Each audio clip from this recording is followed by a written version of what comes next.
Hey guys, in this video I'm going to cover how to use retargeting with YouTube ads and how to really take full advantage of your retargeting. So why should you retarget? The first reason why is easy sales. Traffic that's already considering doing business with you, don't let them slip. It's easy money, so don't miss out on them.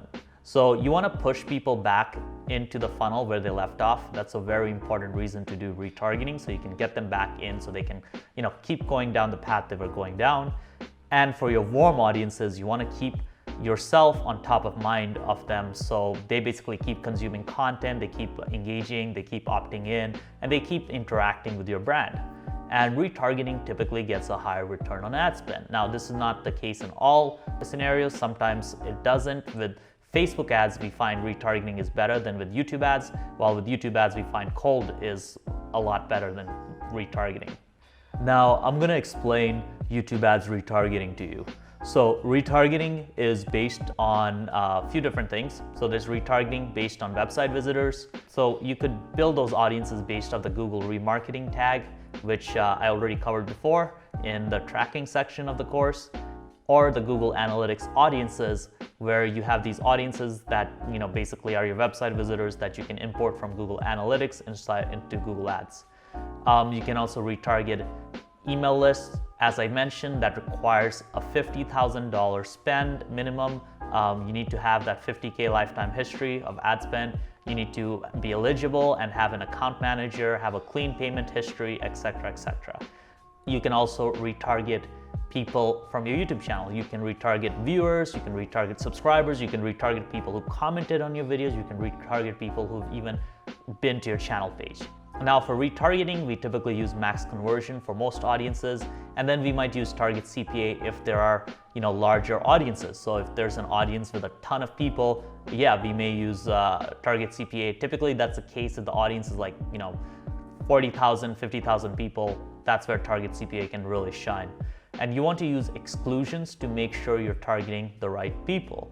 You want to exclude people if they've already purchased. And if you're targeting a certain funnel step, you may want to exclude people who've already completed that action. So you can use exclusions here to great effect. Now let's talk about some really great high-level retargeting strategies. So one really great way to do this is to use testimonial video ads. This is great for warm or hot traffic to get them over the fence and to get them to buy. If you're doing an e-commerce testimonial ad, you should have the product in the video. So if you have a user that's giving you a testimonial for an e-commerce brand, if you can have the user hold up the product or show the product, it's ideal. So another great one is the objection buster ad, which is great for warm but skeptical traffic. So whatever your most common objection is from people, whether you get that information from surveys or sales calls, you make a video addressing that objection. And that's a great way to remove that objection from their mind. Now, another type of ad that's really popular is the flash sale. So basically you set up a promotion where, let's say it's a holiday, and you create an ad telling people, hey, we're having a Black Friday holiday, the whole store is 30% off, or our info product is 30% off or 50% off, and then you promote it to your warm traffic. So really easy way to get a lot of sales for a really low price. All right, so the last one is you show them a preview of your course, where you actually show them inside, and it's great for warm but skeptical traffic. You show them, oh yeah, this is all the cool stuff we have, maybe show them a couple more testimonials, but kind of take them behind the scenes. That's a great way to also deal with the warm but skeptical traffic. Now, how do you build audiences? So you go inside the shared library and to the audience manager. So, all right, so how do you do this? How do you actually find this inside Google Ads? So you go in here and you go to shared library right here. So tools and settings, shared library, click on audience manager, and you basically click here and you have these options. So this is for website visitors. You can do visitors of a page who visited another page, visitors of a page who didn't visit another page, during specific dates with specific tags. There's just so many different things that you can do here. The website visitor side, you can do add to cards, you can import Google Analytics audiences as well. So, and then you can also choose the membership duration. So if it's 30 days, this will include people who are who've been on that page in the last 30 days. And yeah, so that's a really cool way of doing things. And then you can also do YouTube users, etc. So I'll go more in depth in that in a sec.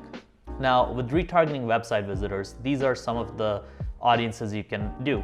Number one is retarget website visitors. So anybody who's been on your website in the last 7 days or 30 days, and you can set up audience exclusion. So you can target people between 7 and 30.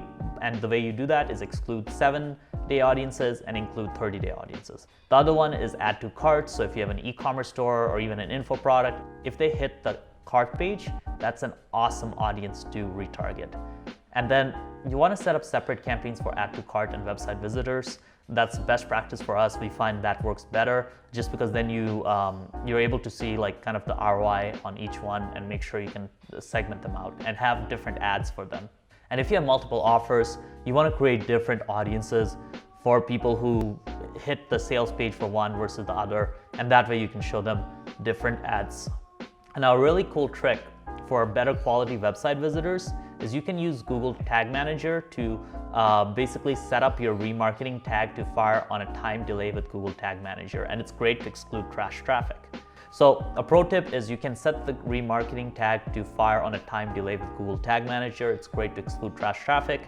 I can actually have one of my media buyers create that video for you guys.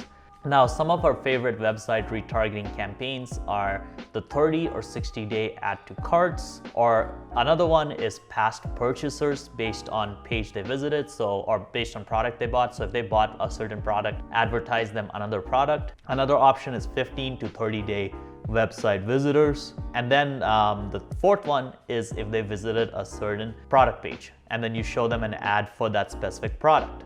So that's also another great retargeting campaign. So let's talk about retargeting YouTube channel traffic. This can range from warm to cold because, for example, a person who watched a video 2 months ago is pretty cold, while someone who subscribed to the channel is pretty warm. So you want to test these, and you want to set up exclusions as well to make the test valid.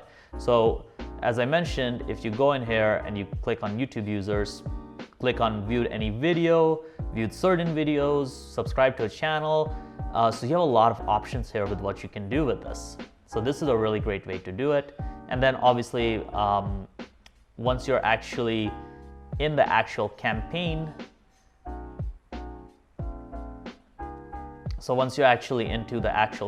you can go into the audiences and then exclusions. So you can actually end up excluding, let's say, audiences to even narrow it down. So if you want to do, let's say over here you target 30-day visitors, and over here you exclude 7-day visitors, and then you have a separate campaign for 7-day visitors. So there's some more advanced stuff you can do with that if you want to dial it down even further. So you want to be basically testing a lot of these. Some of our favorite YouTube retargeting campaigns are 2 to 3 day recent video ad views, so people who watched your video ad recently and show them another ad. Subscribe to a channel 30, 60, 90, or 540 days, because if they subscribe, they probably have seen a lot of your content. 30 days visited your channel page. Also test out target CPA with 15 or 30-day YouTube video views or ad views. Sometimes those can work as well. Acknowledge that they're being targeted because they've engaged with that channel in the ad. That's something you can test out. So you can actually hit them with an ad and be like, hey, I'm only showing this ad because you actually watched a video of mine and I want to offer this special thing to you, etc. So that's something I've seen done before. Becker has done it a bunch, so it's a great way to get people into the funnel. So let's talk about customer match audiences. These are extremely powerful. As I said, these are when you upload your customer list and you upload them onto Google. And now, once you're eligible, they're very powerful. You can target segments of your email list. You can target past buyers, engaged users, and even recent email subscribers. So this is a really powerful way to go about retargeting. Obviously, you need to be eligible with a 50K and having an account manager and so on. So yeah, guys, that's it for the YouTube retargeting guide. Another cool thing is I actually have a really great video on my YouTube channel about this, and I'm going to link to it below this video so you can go check that out as well, so it can provide some additional value.